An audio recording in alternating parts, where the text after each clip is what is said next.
Now I have the great pleasure to introduce a dear friend of mine. For me, she is the real cave woman, also the original Martian woman, as Penny Boston, because that's what that's whom I'm talking about. She does caves. I mean, the official word is a speleologist, I think. But, cave woman, fits you really well. She's an associate director of the National Cave and Karst Research Institute in Carlsbad, New Mexico. She's also founder and director of the Cave and Karst Studies Program at New Mexico Institute of Mining and Technology in Socorro. And she has many interests, of course, microbiology, because she's not going into caves just because they look pretty. And of course, astrobiology, because what she's really looking for, if there is strange creatures that could, if they make it here on Earth, could they make it on Mars? That's the question, isn't it? I said she's one of the original Martians because Penny was one of the founding members of the Mars Underground, and she helped to organize a series of Mars conferences called The Case for Mars since the mid-1980s. She has degrees in microbiology, geology, and psychology.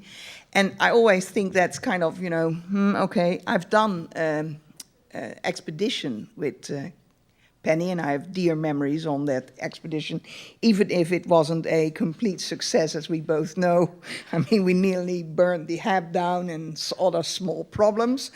And I still remember Penny. I was the engineer on that crew, and during that crew, every system failed. And on her birthday, which was the last Friday we were there, Penny sat down to the triple chocolate cake that I had concocted from stuff we had at the hab. And she said, oh, this is lovely. And, we're actually lucky because, every system failed but the communications, the internet. Yeah, right. About that time, of course, that failed as well. So I can't remember whether I had a piece of cake, at least not then and there, because for the next 3 hours I tried to fix the internet problem. Like I said, a dear friend. I've had some great memories of expeditions, and perhaps there are some expeditions in the future. Penny is going to, wrap up our first day, and I would like to give the floor to Penny to do so.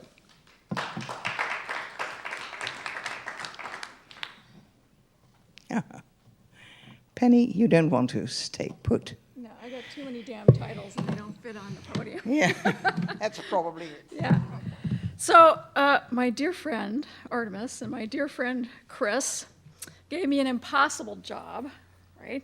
Which was to try to summarize all of this tidal wave of information and inspiration and accomplishment that I have heard from all of my friends and colleagues in the audience today. So what I have tried to do is pick out the things that really struck me, that struck a chord with me. And I want to start, of course, with Katie Coleman's presentation. And one of the most significant things that she said, somewhat towards the end of her presentation, was just in an offhand comment. And she said, of course, I'm always the first one to be there raising my hand to go. And I think she's one of those wonderful people who has natural fearlessness. And natural fearlessness is a gift. But not everybody has natural fearlessness, but that doesn't mean that we can't embrace fearlessness. You can learn fearlessness, just like you can learn fear. I also am naturally not fearful, which isn't always a benefit because I go to really dangerous places, and I always make sure that I have other people on my expeditions who are actually more sensible and more fearful than I am, so that I will not pitch myself off a cliff. But that process of learning to overcome that fear, whether it's physical fear of some sort or more importantly, perhaps intellectual fear, is something that I think we have all struggled with at some point in our career. I still become fearful, not of cliffs, but of cocktail parties, for example, right? But those kinds of experiences, I have to do certain things in my work that mean that I have to overcome that. And so whether you come by fearlessness naturally, or whether you come by it by practice and gritting your teeth and getting through it, it's a lesson that we as women need to learn. And most of us come from stock that has done amazing things, have been survivors, or we wouldn't be here. So I think that that's part of the fabric of women, and we need to sometimes dive deep within ourselves to reconnect with that fearlessness, however we want or need to employ it. It reminded me of something that someone sent me recently, a talk by the current CEO of IBM, whose name is Ginny Rometty, who has a long history in leadership, corporate leadership, and she related this incident where she'd been offered a really challenging job and she didn't feel ready for it. And so she was angsting over it, and she told her manager that she wanted to go home and think about it and discuss it with her husband. And when she did discuss it with her husband, he asked her a very poignant thing. He said, "Sweetheart, would a man have answered that way?" And that was a big epiphany for her. She thought, heck no, a man would not have answered that. He would have leaped up and said, yes, I'm going to do that. And so that really was a frame shift for her. And so even a woman as powerful as the current CEO of IBM sometimes second guesses herself and had to come to that realization in her career. Some of the other points that I really took away from what Katie said was this whole issue of accommodating family and balance in your life and the sacrifices that you must make.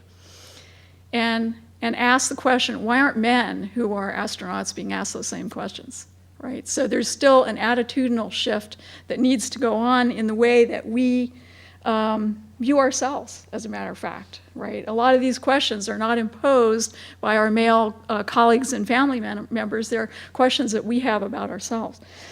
And then the thing that I think was the most meaningful for me, really personally, is the issue of art and humanities as partners with science and technology. And the last question that we had on the floor for the panel that just finished was about that.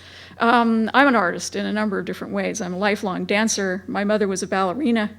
I write poetry, and I do fine art, lace making, and all of those things are part of the whole person that I bring to my science, and without them, I think my science would be poorer.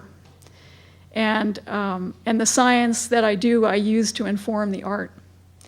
And so for people whose primary talents lay in art rather than being avocational, as mine is, there needs to be a place for them to express that.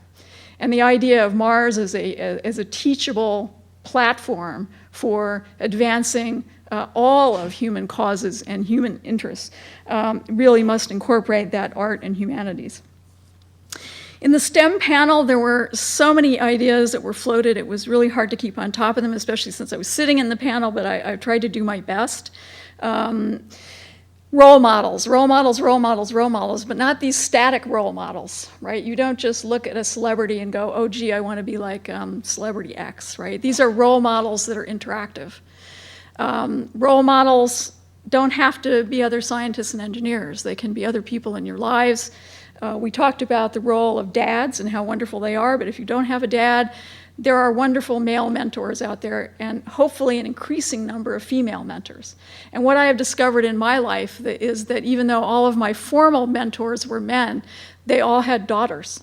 And I think that might have made them predisposed to knowing how to deal with young women as they were developing in their careers. It's important to have good role models for both genders. Right? So we're one side of the equation here, and young men need role models that show them how to behave in the workplace as well. I can't overemphasize my commitment to hands-on real experiences as early as possible and often. And this is very difficult on those of us who teach. Resources are short, including our time and energy. One field trip is worth at least 100 hours of bottom contact with a desk, in my view. But it's a heck of a lot more work to do. We are always trying to bring those experiences to our students as much as we can, as much as others of us in the community work in science and engineering professions where we can invite educators in to do something with us that's all to the good.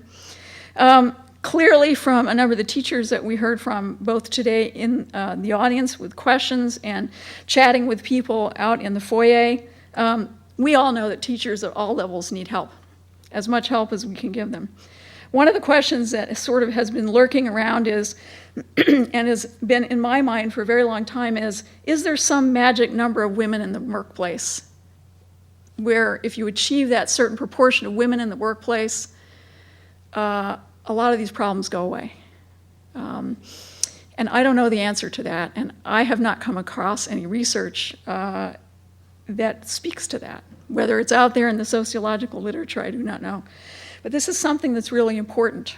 As the proportion of women goes up, the comfort level of being a woman in the workplace in STEM fields increases. I've felt that increasingly over the 30 years or so of my career. Family support, of course, is wonderful if you have it. If not, you can overcome it. But it's wonderful if you can give your children and your students the support that a family hopefully will also provide.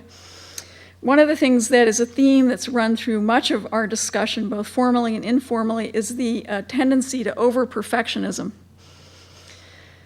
We are all trying to be super scientists and super moms, and I am certainly a victim of this, and I bet a lot of you are too.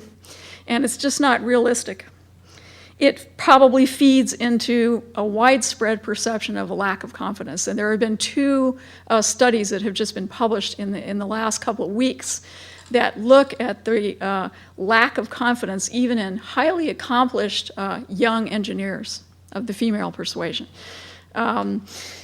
My own daughter, who is a highly talented mathematician, feels the same thing. And she grew up in my house, saturated in science, and going out into the field with me at 2 years old to go study stuff in the Everglades where I had to keep her from being eaten by alligators, you know. So even a home life like hers, where she accompanied me on expeditions, hasn't overcome that. I don't know the answer to that, but this is a lurking question that is out there, and we have to deal with it with our students and our young colleagues.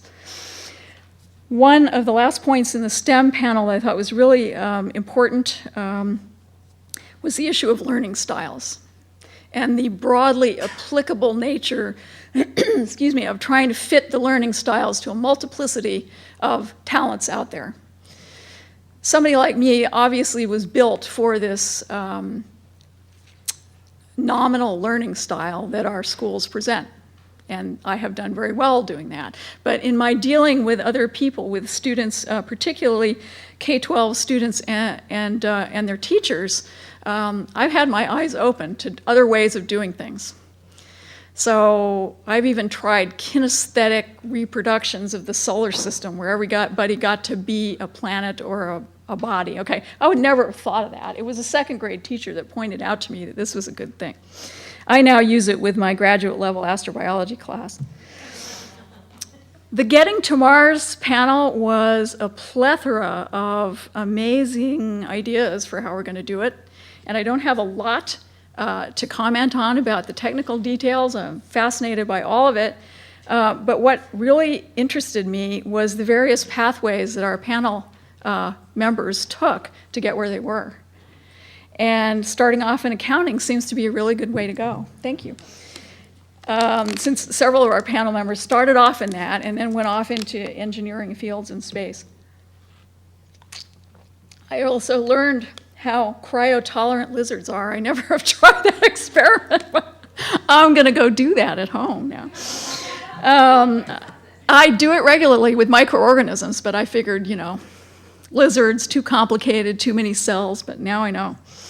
I think some of the pieces that I really pulled out of this discussion was really iterated by several of the panel members. Ginger talked about the issue that we need this sort of more capable, more flexible, and more affordable universal launch complex idea. I think that is really critical. We have to be able to position ourselves so we don't have to one-up every single thing. Jeannie also talked about some of that, the capability-driven framework. To me, this is another way of saying flexible and adaptable, right? We are maturing it to the level where we need our technology to serve us better, rather than the reverse.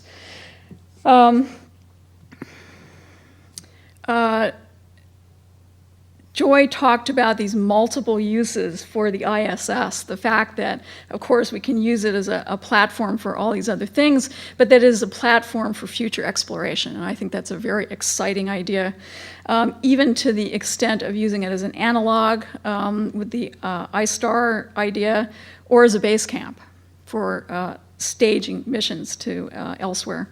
I was very interested to hear from Karen about the SpaceX plans and see that laid out with the various plans that they have in place, particularly the reducing the launch costs by a factor of 10. That's more exciting perhaps than anything. Cheap is good. Linda also talked about the issue of flexibility and managing and adapting to change, because we really are in a period in our history as a species where our landscape, intellectual and commercial and pedagogical and sociological, is changing on a constant basis. And we need to be able to position ourselves with respect to space science to be able to optimize that and not look at every single change that we face as an impenetrable barrier. And so changing in that adaptability direction seems to me a theme that was discussed in one context or another over and over. Of course, I was very interested in Sarah Lynn's discussion because even though I work with tiny microbes, actually, I like large things too, and am one. So the idea of figuring out how we can better deal with health issues in space, I think, is really critical. I did not know about the significant difference between women and men in terms of muscle structure. And so I always knew that I could outlast anybody on a caving expedition who happened to be a man, but that I often could not muscle my way up over a cliff face, and so now I know why. So I think that part of what has concerned me in terms of a lot of our discussions about how we go to a distant destination like Mars is that we have a much better handle on the transportation technologies than we do on the life support technologies. And of course, the medical component of that is huge. But so also are things that we have not really heard about today, including agricultural and self-sustainable life support systems, which is definitely an arena in which I think we have a lot of work to do. So before I was preparing to come to this meeting, I sent around an email to a lot of my women and certain selected male colleagues and graduate students at my institution. And you have to know, my institution is very small. It's about the size of a moderate-sized high school in terms of student body. But we have the largest per capita externally funded science budget of any institution in the United States. So we're a very unusual institution. And the only majors we have and the only graduate programs we have are in science and engineering. So it's an all science and engineering school. And we have single-digit number of female faculty, I'm sad to say. We're trying to work on that, 8% right now. But we have 35 to 40% women students.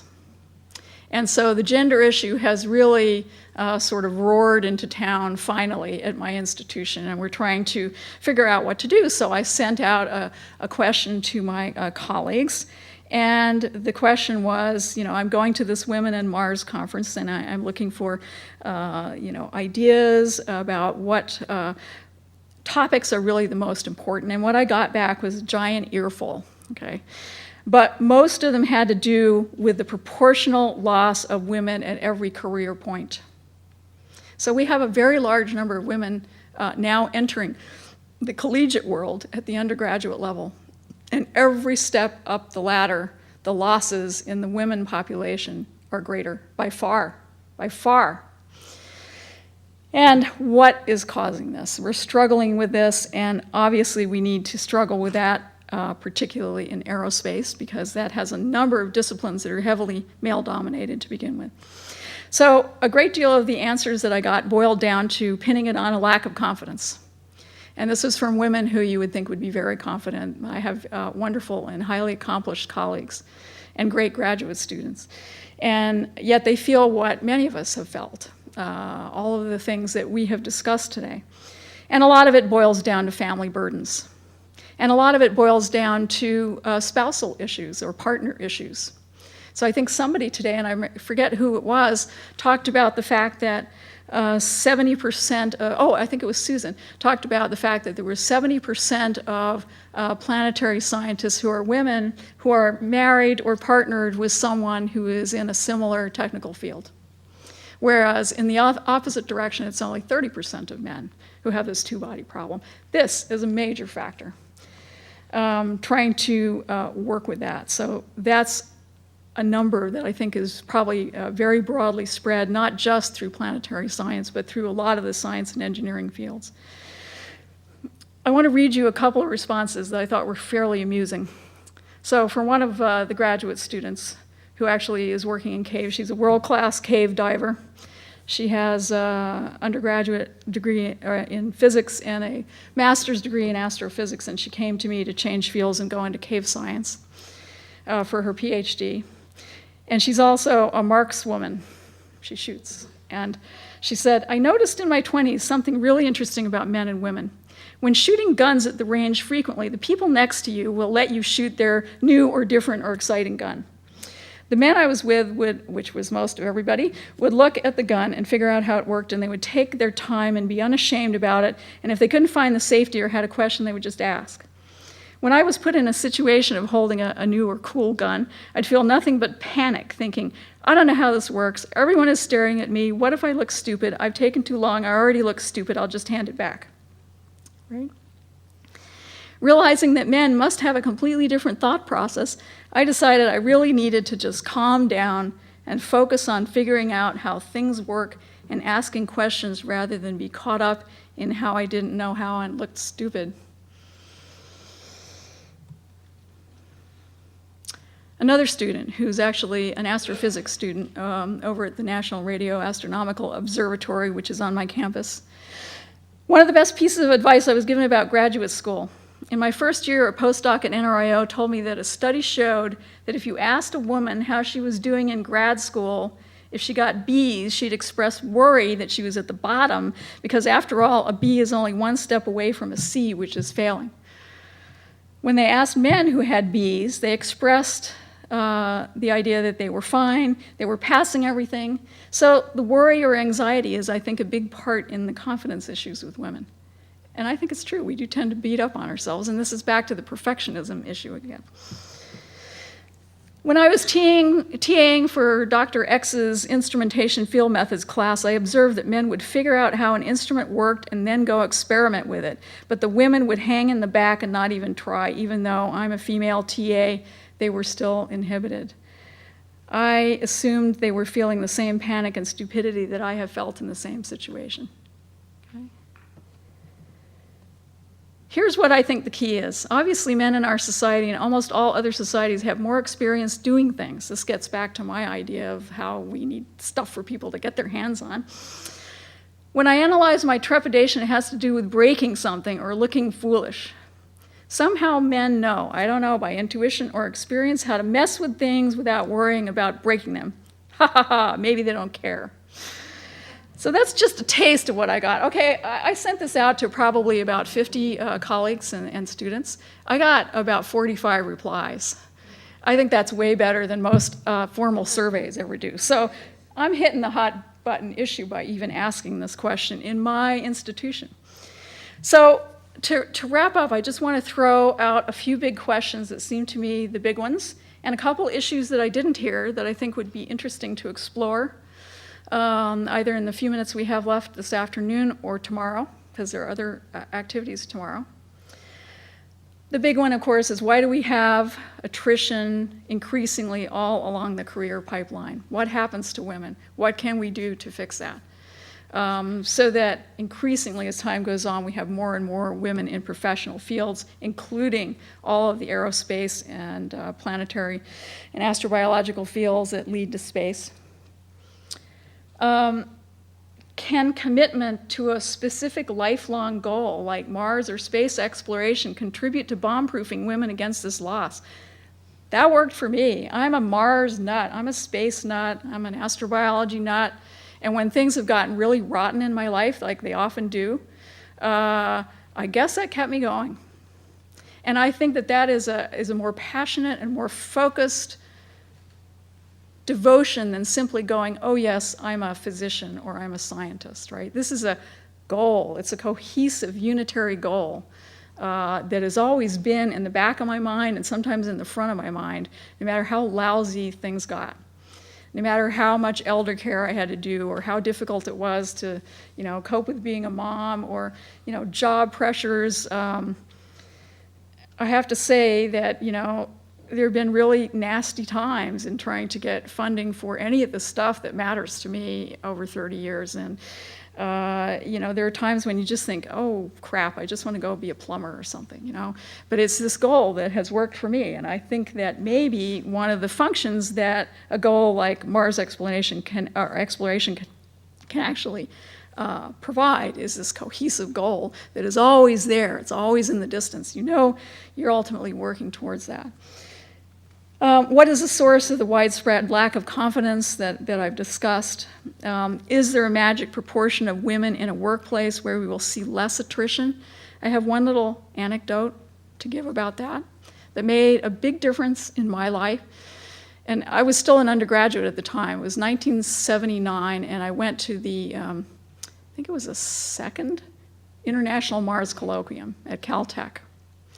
Okay. And the one woman that was there was Lynn Margulis. If any of you know Lynn, you know how irrepressible she is. Okay? The first time I had ever met her. And I was intimidated. I'm very shy, actually. And I went into the ladies' room during one of the coffee breaks, and there she was, washing her hands. And she struck up a conversation with me. And I was bowled over by two things. One, I already knew who she was. I knew she was famous. I knew all the cool things she'd done. And two, it was a scientist in the women's room. Okay? It seems so trivial, but it was not trivial. It was really an epiphanic moment, if that's a word, to see that she was just a regular lady, and we could have a conversation. And, she's been one of my heroes, and then, of course, became a friend and mentor. And I love her for that, and her irrepressibility. So I inherited that from the fact that she was a pioneer in a field where there was virtually no women at all at the time. How much does stuff that institutions can do help? How much does daycare help? I would say a lot, having been a mom. And having experienced at NASA Langley while I was a postdoc, really excellent daycare facility that was right on base where I could leap in my car, drive across base, nurse the baby, play with the baby, go back to work.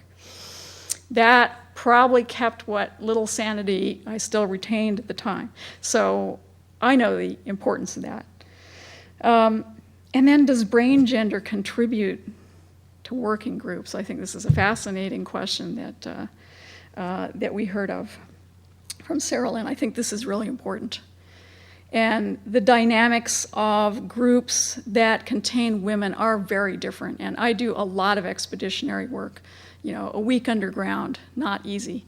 There is a magic dynamic that has nothing to do with sex. It has everything to do with the sociology of primates, I think, that really set the stage for a much more normal small group dynamics than either an all-woman or an all-male crew.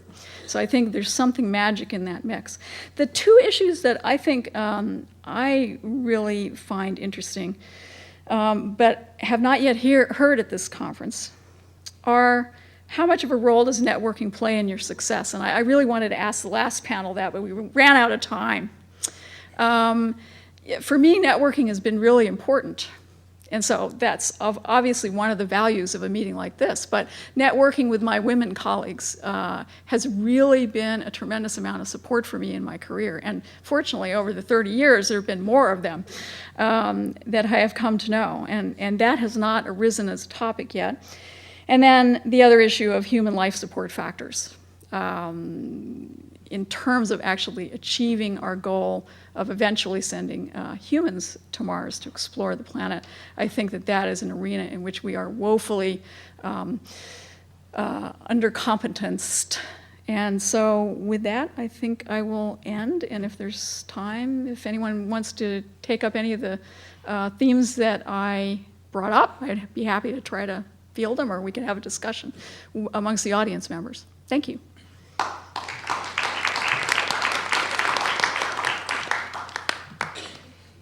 Burning issues, networking.